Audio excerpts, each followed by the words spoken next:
2 of the Zooms. Okay. We're celebrating Women's History Month, and this is a picture of Shirley Chisholm, who certainly made history, and we're going to hear more about her from Bontrell and Alex. This invocation, if you would read the first stanza, Bontrell and Alex read the second stanza.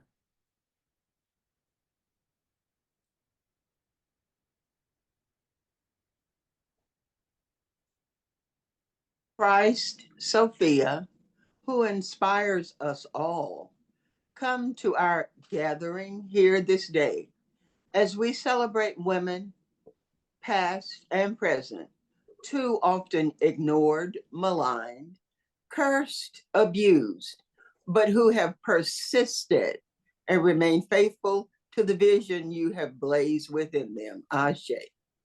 Light the fire of your vision within us so that we too will be faithful to our calling.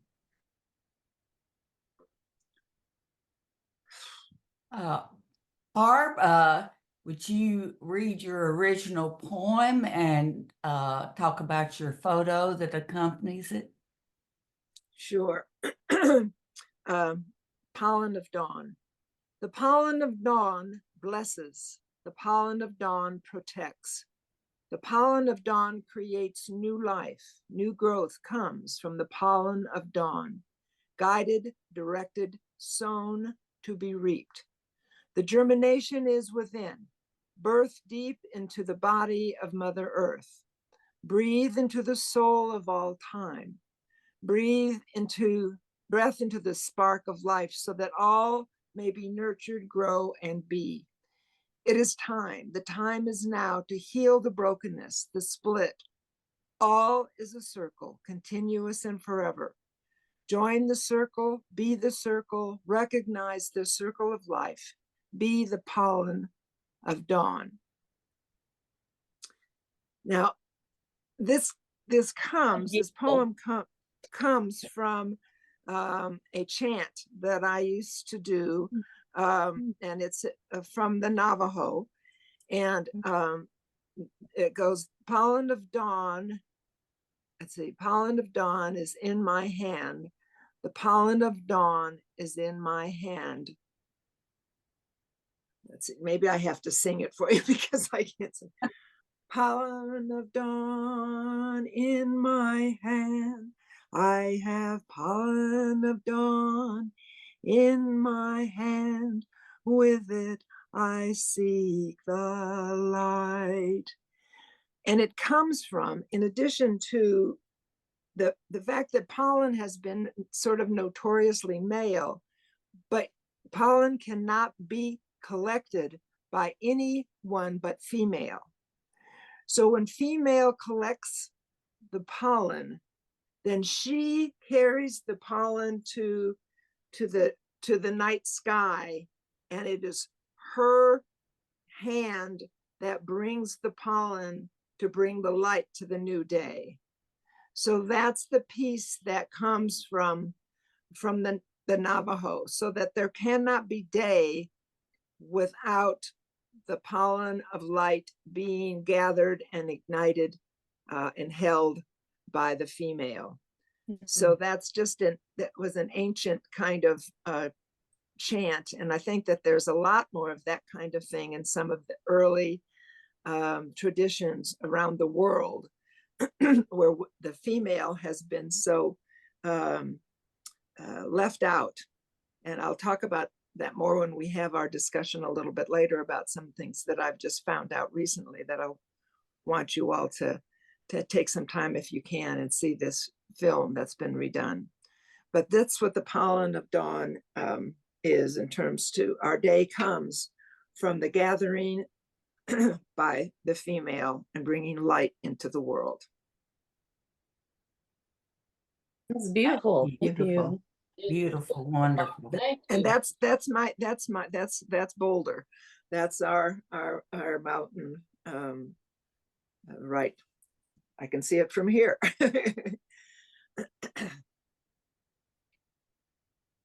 Hey, Alex and Von Trail have written these new lyrics that they're going to sing, and following that, I will have a song video of Von Trail and Deshay singing "We Will All Resist" at the gathering, a womanist church. Hello, piggybacking off of Barb's gathering, I was able to conceptualize becoming a ministry partner of the gathering, which is a church, a womanist church. And I had become disillusioned with church as usual, and so had my daughter sitting here next to me.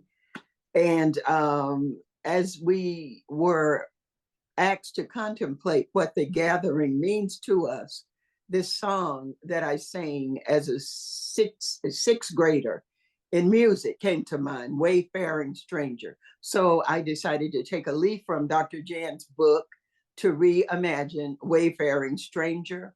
And it's called I Am a Gathering Ministry Partner. And thank you all for allowing my daughter and myself to share this song. So here we go. 1, 2, 3. I was a dejected fellow traveler, searching for the truth of Christ. I searched for decades to no avail. Till Christ Sophia open my eyes. I was filled, those not seeking me, like a spirit, it appeared in the most unlikely space. Where years before I wasn't indeed the gathering, a womanist church. Deconstructed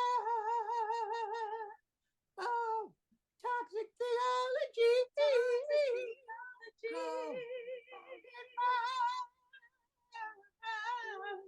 Doctors hold sharpened session, centering Black women, struggles and iniquities, struggles of oppression, repression, and depression. Such an oasis in a desert land. Such a faith in period. Such a heat.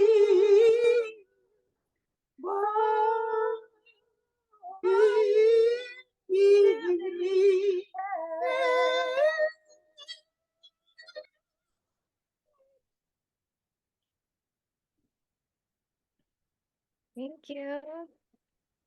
Thank you. Thank you. Wonderful.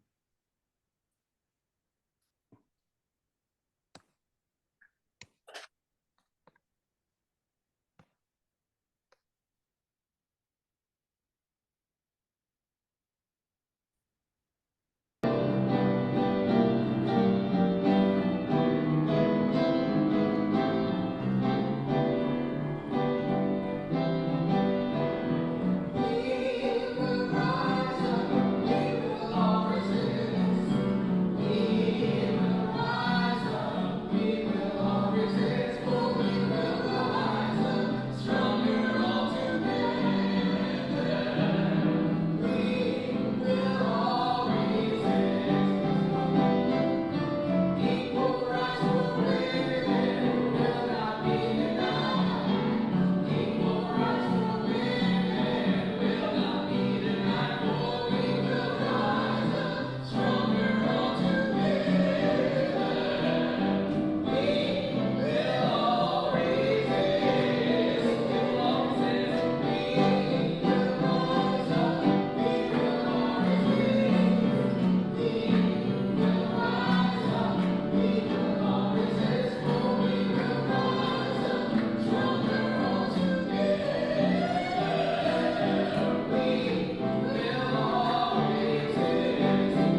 This is actually a song I wrote, but we're going to read it together.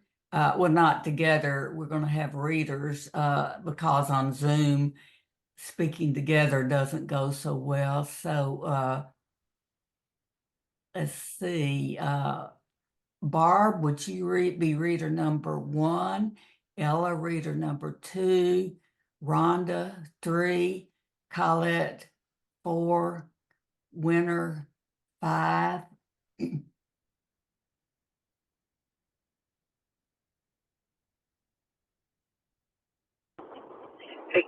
this is Winter. I can't see the screen. I'm still driving.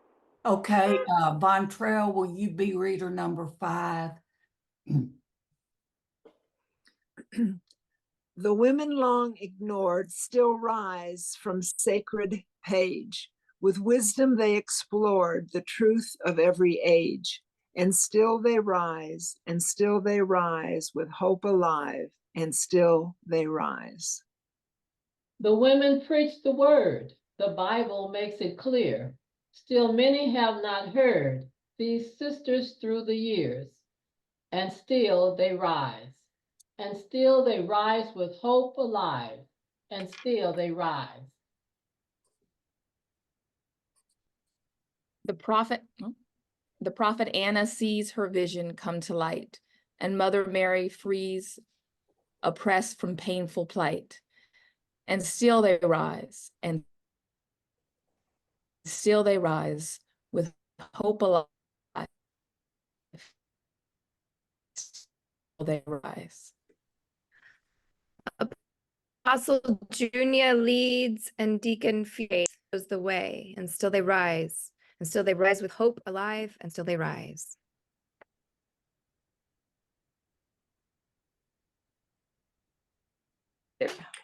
Like sisters long ago, we often are ignored. Still, Holy Wisdom shows us all her way to soar. And still we rise, and still we rise, with hope alive, and still we rise. Ashe.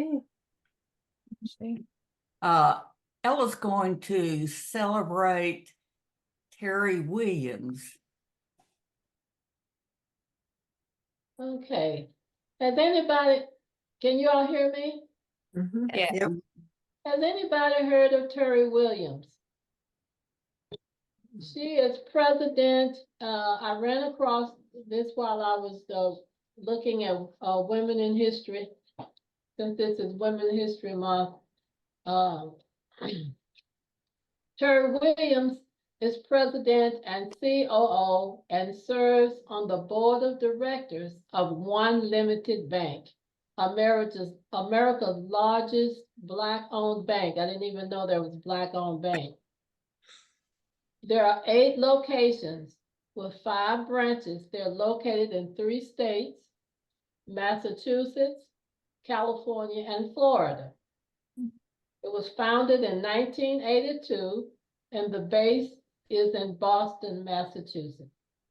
It owns assets of $600 million, along with deposits totaling $514 million. It is considered a medium-sized bank and is ranked 4.3 out of 5 stars. I wanted to share that. Like I said, I ran across that looking for, women in history. And I like her story because the title of the article is, I am a Black woman who owns a bank, but my achievements wouldn't be possible without my great-grandmother. Meet Ma Honey, the self-made entrepreneur from the segregated South. So she was influenced by her great grandmother, who's referred to as Ma Honey. And so I just wanted to share that. Like I said, I didn't know there was a Black-owned bank. And so I was reading about her, and then I was reading about some other women who've made history. And so I just wanted to share that with the group this morning. Her name is Terry Williams. So Thank you, Ella. Yes. And I wish you'd just look up her name, Terry, Teri Williams. And read the article that's on the internet, where it talks about more about how she was influenced by her great-grandmother, how her great-grandmother was an entrepreneur in the segregated South, and how she got her started. And she didn't realize what an influence her great-grandmother had on her in terms of becoming an entrepreneur. Yeah. Make me think about my great-great-grandmother. Yeah, wonderful. Colette's going to present one of the goddesses from the Goddess Project, Amaterasu. Am I pronouncing that correctly? Yes, Amaterasu. Yes. I'm going to show you. So this is Amaterasu. So Rhonda is my Goddess Project supermodel. And she was my Ma Honey. She portrayed, can I show? Is I gonna embarrass you? Too late. She was the Orisha of Sweetwater and Honey. So this is Rhonda pregnant with boy number 2. Yeah, Troy. But today we're going to talk about Amaterasu. I just did a podcast, and they asked me to speak on Amaterasu, which I found very interesting, because I was like, well, I'll talk about Bridget, that's what Great Britain and all brides were named from, and I know so much about Bridget, and February 2nd was Groundhog Day, which was taken from the goddess Bridget. And then, or Isis, the holy black Madonna, who Rhonda also portrayed in the Goddess Project. And they're like, what about Amaterasu? And I was like, okay. But it's funny how she works, because Amaterasu is the only female deity that heads up a modern major religion. So of all of the modern major religions of the world, only one is headed up by a female, and it's Amaterasu. She is the sun goddess in Japanese Shintoism. And it is, the Japanese, Japan is considered the land of the rising sun. And I'm curious to get feedback from the podcast, because I haven't talked to, although I have a lot of Japanese people in my life, including my family, my husband's family, I haven't talked to anyone about Amaterasu. And I did ask one of the ballet dancers, who is half Japanese and half Mexican. And he started telling he called it the historic folklore. And when you're talking about another culture's folklore, you don't say myth, because it's, and I was reading, I think it was Starbird, about how mythology is what they considered the stories of heathens. And she also says, people will think that someone walking on water or feeding thousands of people with a fish and a piece of bread is mythology. That couldn't happen. But to be respectful of a people, it is their folklore. So it is said that Amaterasu, the land of the rising sun, was created by her as she dug her sword into the ocean there and created is it 7 or 9 islands of Japan. But Amaterasu came to Earth after her father. There's a whole long story that is related to Inanna and the underworld. Her father went to find her mother, and just because she was too far gone after she died, giving birth to the fire god. And then he came back, and in the ocean, he washed out of his right eye came her brother, the moon, and he blew his nose, and that's the storm god. And Amaterasu was sent to reign over the earth, heaven and earth. and everything was great. And then her brother asked to join an Earth, and it looked like fun. And he starts romping around and causing havoc, including being violent and sexually violent to women. And she was so upset by this. She was just done, and she ran to a cave and hid. And she just didn't want to reign anymore over her land, and was just didn't want to be seen anymore, and was so upset that he killed some of her, best friend maidens. And then the land was dark all of the time, so the crops wouldn't grow, and everyone was it was nighttime for everyone, and it was really depressing, and they were all going to die. So they prayed to the other kami, the smaller gods and goddesses, and said, please help us.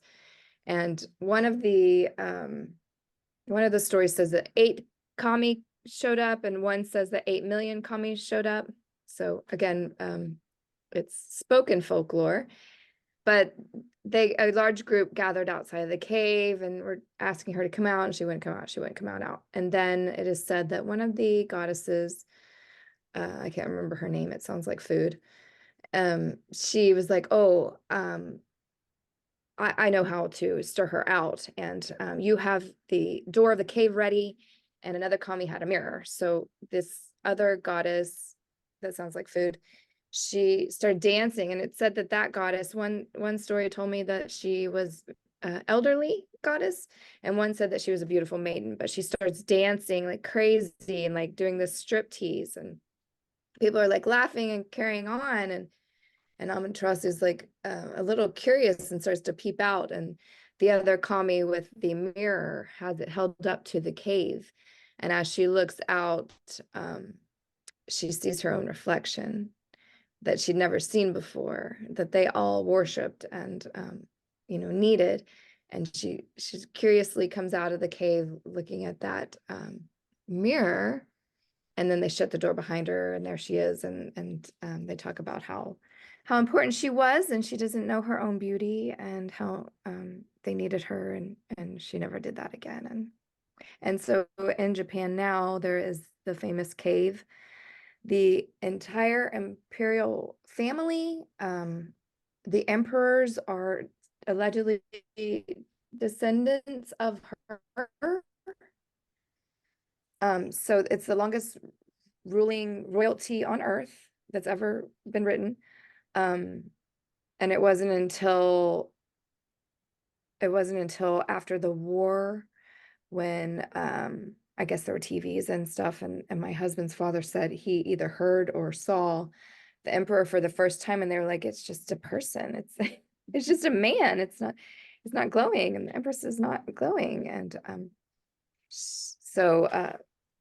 and they were said, I think it was after they lost the war, like some American leaders made the emperor denounce that he was divine. But then they like quietly took it back.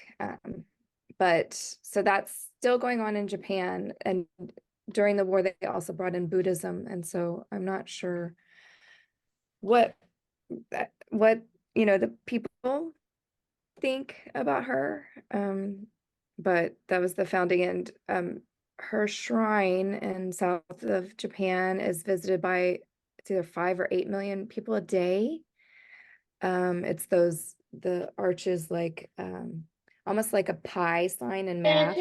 Speaking to the camera, I can't hear you now. Speak. Her shrine, did you hear that part? Yeah, it's gone.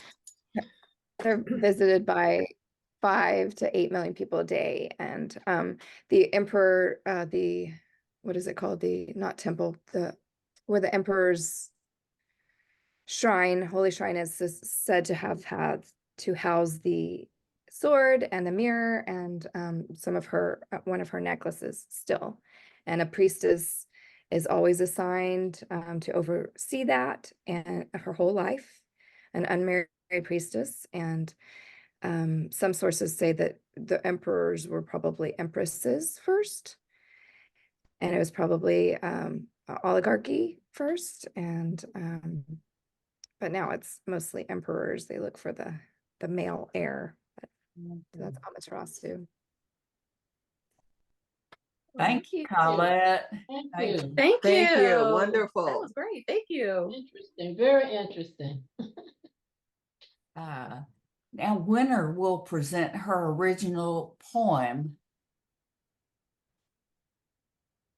Can you unmute, Winter? Yes, I will. Thank you. All right, I wrote this this week, Divine Black Queer Women. There are Black queer women who are bisexual, lesbian, and transgender. They are divine Black queer women. You work with them, you play with them, you eat with them, you pray with them, you worship with them. They live among us, creating a lovely, well-choreographed symphony where they dance on the fringes of acceptance. Their queerness is like a holy hymn, with beautiful sounds that will make you tear. They have class, they have style. With their audacity and grace, they are so dear.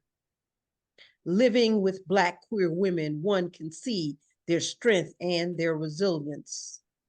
As their bodies break free from oppression within our communities, their existence is a testament to survival as they live liberated lives. Divine Black queer women, widen your sphere of understanding unconditional love. Thinking of their fluidity, just like God, you can cheer. Recognize their voices, their spirit, and their contributions to society. Acknowledge their race, sexual orientation, and gender identity. Divine Black queer women with their divine presence are here. Thank you, Mother God, creator of us all. Thank you, Holy Spirit. Thank you, Sophia, Jesus Christ. Black queer women persevere. Amen and Ashe. Ashe. Beautiful. Thank Wonderful. Beautiful, beautiful. We should read that at the gathering as one of your offerings, Reverend Winter. you. And publish. Yeah. And publish. Please. Yes. Okay, Thank you. Bontrell and Alex will celebrate Shirley Chisholm and Barbara Jordan. Sure. Okay. Yay. Well, I will go first. And I want to give a special shout out to the incomparable Barbara Jordan. So she was born during my birth month, February 21st, 1936 in Houston, Texas. So shout out to Houston. She's an American lawyer, educator, and politician who served in the U.S. House of Representatives from 1973 to 1979, representing the great state of Texas. Yay! Yes. And so she was the first. She did a couple of firsts. So she was a history maker in more than one way. She was the first African-American congresswoman to come from the South specifically, which is really, really awesome. She was also one of the first LGBTQ people ever elected to Congress, and I believe the first Black queer woman elected to Congress. So that is amazing. And just to brag on her a little bit, from her seat on the House Judiciary Committee, Barbara Jordan expertly interpreted the issues of the Watergate impeachment investigation at a time when many Americans despaired about the Constitution and the country. I think her pragmatic leadership style enabled her to build broad coalitions of support in her diverse district. And I just have to say, with Nixon, his policies obviously were not very kind to Black people. They very much disenfranchised Black people. And I can only imagine his views and policies regarding women and queer folk. So the fact that this Black queer woman, Barbara Jordan, who is every bit the superior of Nixon, giving her interpretation of the facts and trying to hold Nixon accountable, I think is very subversive and very necessary. So thank you, Barbara Jordan, for your legacy, and we celebrate you today. Yes, yes. Thank you, Alex. And I'm going to speak a little bit about Shirley Chisholm. the unbossed and unbought woman. Shirley Anita Chisholm, born November 30th, 1924. She passed January 1st, 2005. She was an American politician who, in 1968, became the first Black woman to be elected to the United States Congress. Badass Shirley. Chisholm represented New York's 12th congressional district, a district centered on Bedford-Stuyvesant for 7 terms, from 1969 to 83. In 1972, drum roll, she became the first Black candidate for a major party nomination for President of the United States, and the first woman who was Black to run for the Democratic Party's presidential nomination. Throughout her career, she was known for taking a resolute stand against economic, social, and political injustices, as well as being a strong supporter of Black civil rights and women's rights.